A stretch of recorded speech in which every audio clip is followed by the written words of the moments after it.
সুপ্রিয় দর্শক, আসসালামু আলাইকুম। আপনাদের সবাইকে স্বাগত জানাচ্ছি এখনকার আলোচনায়।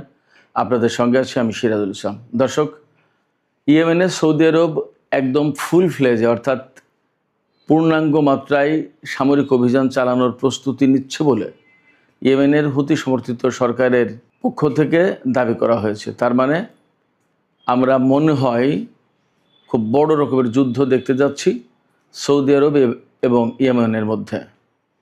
এদিকে ইরাকে সৌদি আরব এবং আমেরিকা যে যৌথ হামলা চালিয়েছে বলে দাবি করা হচ্ছে, সে ব্যাপারে ইরাকের সরকারের পক্ষ থেকে বলা হয়েছে এই বিষয়ে সৌদি আরব বা আমেরিকা ইরাক সরকারকে কোনো কিছু জানায়নি, কোনো অনুমোদন নেয়নি, একেবারে অনাকাঙ্ক্ষিতভাবে দেশের সার্বভৌমত্ব লঙ্ঘন করেছে। এদিকে ইরাকের যে প্রতিরোধকামী সংগঠনের উপরে তারা হামলা চালিয়েছে, তাদের পক্ষ থেকে আজ 31 জুলাই একটি ব্যালিস্টিক ক্ষেপণাস্ত্র উন্মোচন করা হয়েছে, যার পাল্লা 1650 কিলোমিটার। তার মানে পুরো সৌদি আরব ইরাকের এই ক্ষেপণাস্ত্রের আওতায়। ইরাক থেকে সৌদি আরবে হামলার আশঙ্কা যথেষ্ট বলে মনে করা হচ্ছে। এদিকে হরমুজ প্রণালীতে ইরান আরও 2টি তেল ট্যাঙ্কারে হামলা চালিয়েছে, যে ট্যাঙ্কারগুলো আমেরিকার বিমান বাহিনীর সহায়তায় হরমুজ প্রণালী পার হচ্ছিল। যে পথ দিয়ে জাহাজ দুটি যাচ্ছিল সেই রুট বেসিক্যালি ইরান অনুমোদিত না। এছাড়া 4টি তেল ট্যাঙ্কার ইরানি হামলার পর ফিরে গেছে। ইসরায়েলের প্রধানমন্ত্রী বেনিয়ামিন নেতানিয়াহু অভিযোগ করেছেন নিউ ইয়র্কের মেয়র জোহরান মামদানি তিনি নাকি হামাস, হিজবুল্লাহ এবং ইরানকে পৃষ্ঠপোষকতা দেন। আর একটা খবরের হেডলাইন বলে আমি বিস্তারিত আলোচনায় চলে যাই। সেটি হচ্ছে ইউক্রেনকে আমেরিকা পেট্রিয়ট ক্ষেপণাস্ত্র প্রতিরক্ষা ব্যবস্থা তৈরির লাইসেন্স দিতে চেয়েছিল, সেইটা আর দেবে না বলে খবর বের হয়েছে। তো সুপ্রিয় দর্শক, আমি এতক্ষণ যে বিষয়গুলো বললাম এই বিষয়গুলো নিয়েই বিস্তারিত আলোচনা করার চেষ্টা করব। আশা করি আলোচনা ভালো লাগবে, আর যদি ভালো লাগে তাহলে শেষ পর্যন্ত সঙ্গে থাকবেন, আর ভিডিওতে লাইক, কমেন্ট, শেয়ার করে চ্যানেলটির সাথেই থাকবেন। দর্শক, চলুন আমরা বিস্তারিত আলোচনা করি। ইয়েমেনের হুতি আনসারুল্লাহ আন্দোলনের প্রধান আব্দুল মালেক আল হুতি তিনি এক কড়া বক্তৃতা দিয়েছেন, ভাষণ দিয়েছেন জাতির উদ্দেশ্যে। সেই ভাষণে তিনি জানিয়েছেন যে সৌদি আরব সম্ভবত ইয়েমেনের বিরুদ্ধে সর্বাত্মক অভিযান চালাতে যাচ্ছে, এবং এই অভিযানটা স্থল, আকাশ এবং সমুদ্র 3 পথেই হতে পারে। এবং এই 3 পথে অভিযান চালাতে গেলে সৌদি আরবের যে বিপুল পরিমাণের সেনা এবং সামরিক শক্তি দরকার, সেইগুলো জোগাড় করার জন্য সৌদি আরব এরই মধ্যে তৎপরতা শুরু করেছে। এবং ইয়েমেনের পূর্বাঞ্চলে অর্থাৎ হুতি নিয়ন্ত্রিত এলাকার বাইরে যে সমস্ত সৌদি সেনা মোতায়েন ছিল তাদেরকে সৌদি আরব ইয়েমেন সীমান্ত যেটা পশ্চিম দিকে, ওদিকে সরিয়ে নেওয়া হয়েছে।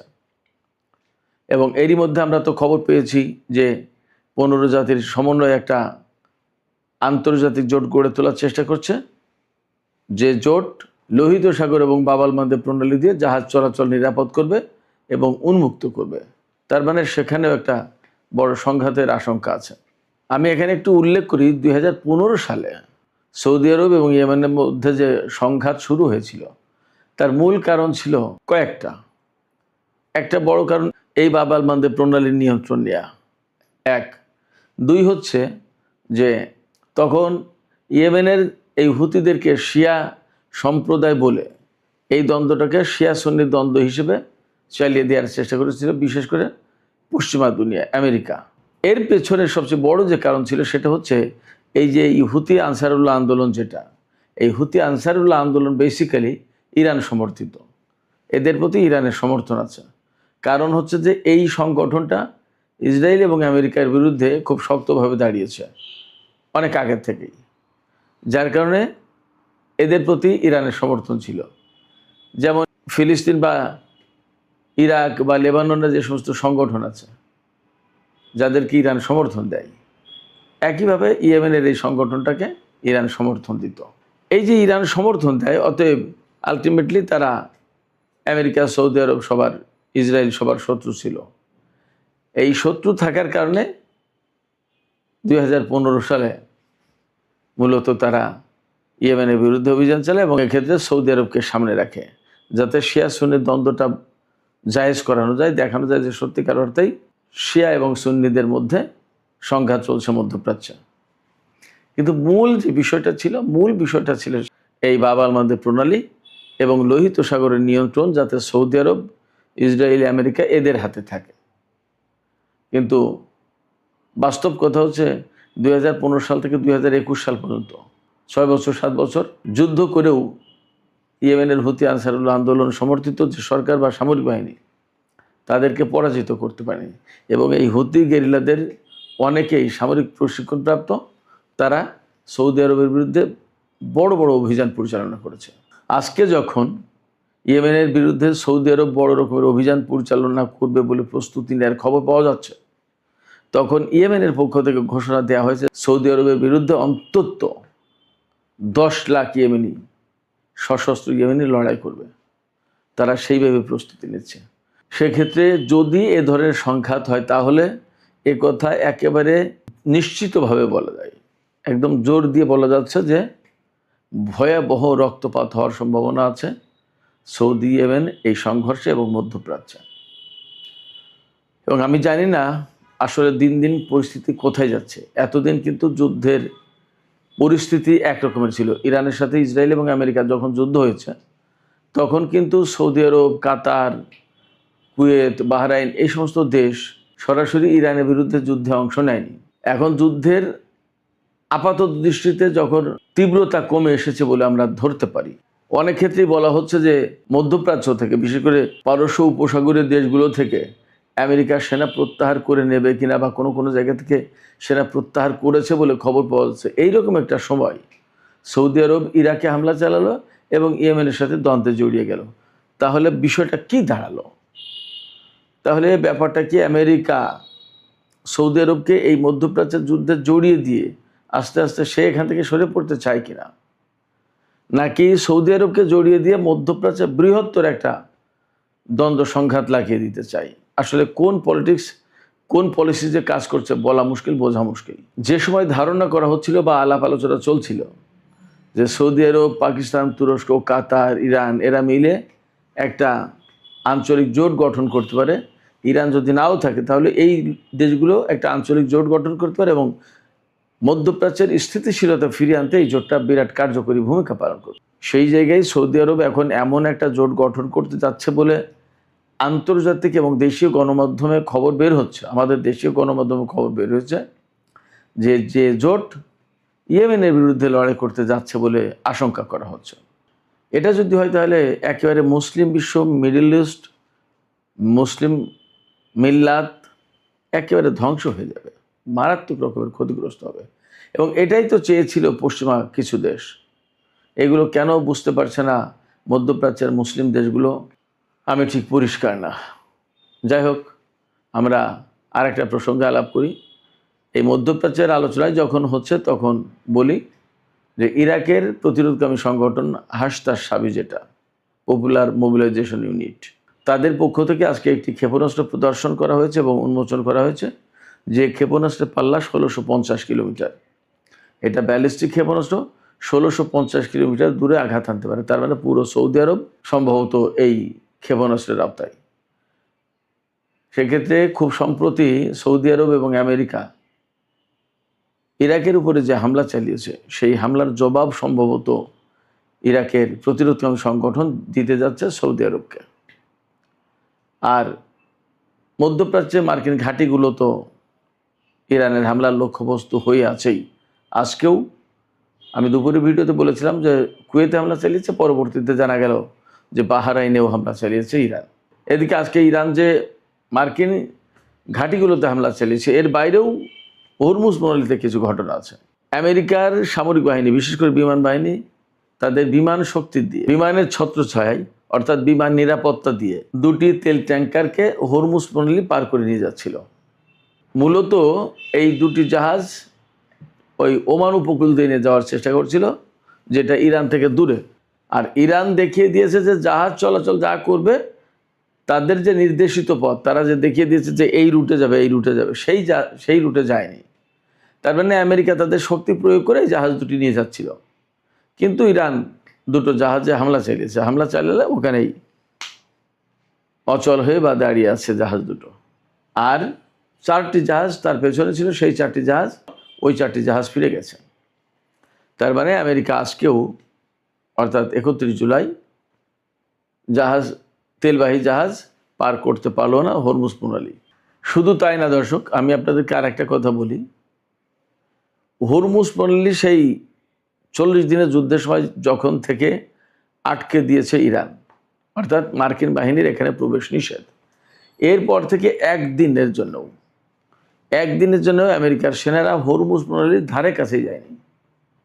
যখনই ইরানের ক্ষেপণাস্ত্রের আওতায় চলে এসেছে তাদের কোনো যুদ্ধজাহাজ, তখনই ওয়ার্নিং দিয়েছে, মেসেজ পাঠিয়েছে, সিগন্যাল পাঠিয়েছে, অথবা ক্ষেপণাস্ত্র বা ড্রোন হামলা চালিয়ে তাড়িয়ে দিয়েছে। ভয় দেখিয়েছে ইরান, তারা চলে গেছে। তো হরমুজ প্রণালী অ্যাকচুয়ালি আমেরিকা যে খুলতে পারলো না, এটা পরিষ্কার। এদিকে মিডল ইস্ট ইরান কেন্দ্রিক আর একটা খবর আছে আমেরিকার। মার্কিন প্রেসিডেন্ট ডোনাল্ড ট্রাম্প ক্যাম্প ডেভিডে তার মন্ত্রী সভার সব সদস্যের সঙ্গে বৈঠকে বসেছেন। এই কিছুক্ষণ আগের খবর। এই ক্যাম্প ডেভিডে সাধারণত বড় কোনো সিদ্ধান্ত হতে গেলে মার্কিন প্রেসিডেন্ট তার মন্ত্রিসভার সদস্যদের নিয়ে বৈঠকে বসেন। আজকেও কিন্তু তাই। আজকে কিন্তু সপ্তাহের প্রায় শেষ দিন, আর একদিন আছে আমেরিকায়, শুক্রবার। আজকে বৃহস্পতিবার, একদিন পরে শুক্রবার, শনি রবি 2 দিন কিন্তু আমেরিকায় বন্ধ। এবং ইসরায়েলের প্রধানমন্ত্রী বেনিয়ামিন নেতানিয়াহু সম্প্রতি আমেরিকা সফর করেছেন এবং ধারণা করা হচ্ছে তার এই সফরের পর আমেরিকা ইসরায়েল মিলে ইরানের বিরুদ্ধে অভিযান চালাতে পারে। তো এই যে আজকের যে ক্যাম্প ডেভিডের বৈঠক, এই বৈঠকের পর মনে করা হচ্ছে কয়েকটা কারণ হতে পারে। একটা হতে পারে ইরানের বিরুদ্ধে বড় কোনো সিদ্ধান্ত নিতে যাচ্ছে, হামলা চালাতে পারে, এটা একটা। আরেকটা হতে পারে মধ্যপ্রাচ্য থেকে মার্কিন বাহিনীকে প্রত্যাহার করার ব্যাপারেও আলোচনা হতে পারে। কোনটা আমরা শিওর না, কারণ মধ্যপ্রাচ্যে আসলে আমেরিকার জন্য অনেক বেশি ব্যয়বহুল যুদ্ধ হয়ে যাচ্ছে। এই যুদ্ধ টানা খুব কঠিন ব্যাপার। এবং এই যে এই জুলাই মাসের প্রথম দিক থেকে যে ইরান এবং আমেরিকার মধ্যে যে যুদ্ধ শুরু হয়েছে, চলছে, এই যুদ্ধে কিন্তু বিপুল পরিমাণে ক্ষয়ক্ষতি হয়েছে মধ্যপ্রাচ্যে আমেরিকার ঘাঁটিগুলোতে। অনেক বিমান, অনেক হেলিকপ্টার, অনেক ড্রোন ধ্বংস হয়েছে, ঘাঁটিগুলো তছনছ হয়েছে এবং এই সময় অনেকগুলো সেনাও মারা গেছে। শুধু সেনা মারা না, অনেক সেনা আহত হয়েছে। আজকেই দেখলাম যে তাদের 3-4 দিন আগে যে সেনা আহত হওয়ার কথা ছিল যে 624, সেই জায়গায় আজকে দেখলাম যে তারা আপডেট করেছে 653 জন মার্কিন সেনা আহত হয়েছে। তার মানে এই কয়েকদিনে আরও অনেক সেনা আহত হয়েছে। তো এই যে আহত হওয়ার ঘটনা, তাহলে নিহত কি 2-1 জন মোটেই হচ্ছে না। ইরান কিন্তু বলেছে গতকালকে যে তারা গতকাল জর্দানের যে আল আজরাক বিমান ঘাঁটিতে হামলা চালিয়েছিল, সেখানে 3টি F-35 যুদ্ধ বিমান ধ্বংস হয়েছে, 3টি মারাত্মকভাবে ক্ষতিগ্রস্ত হয়েছে এবং অনেক অফিসার এবং টেকনিক্যাল অ্যান্ড মেইনটেন্যান্স পার্সোনাল হতাহত হয়েছে, আহত হয়েছে, নিহত হয়েছে। তো এই রকম একটা পরিস্থিতিতে আমেরিকা হয়তো মধ্যপ্রাচ্য থেকে সেনা প্রত্যাহারও করতে পারে, সেই সিদ্ধান্ত হতে পারে ক্যাম্প ডেভিডে। আবার ইরানের বিরুদ্ধে হামলার ব্যাপারেও আলোচনা হতে পারে। আবার এপাশে সৌদি আরব যে ইরাকের সাথে এবং ইয়েমেনের সাথে ফ্রন্ট খুলল যুদ্ধের, এই বিষয়টা নিয়েও গুরুত্বপূর্ণ আলোচনা হতে পারে। তবে আমার কাছে মনে হচ্ছে প্রথম এবং দ্বিতীয়টা, এই দুটোর যে কোনো একটা বিষয় নিয়ে খুব গুরুত্বপূর্ণ সিদ্ধান্ত নেওয়া হবে। আমরা সবই দেখতে পারবো, অপেক্ষায় থাকি। সুপ্রিয় দর্শক, আমরা এপাশে আরেকটু কথা বলি। সামাজিক যোগাযোগ মাধ্যমে সম্ভবত খবরটি দেখলাম যে কুয়েত থেকে মার্কিন সেনা প্রত্যাহারের বিষয়টি বিবেচনা করছে বা পর্যালোচনা করে দেখছে ট্রাম্প প্রশাসন।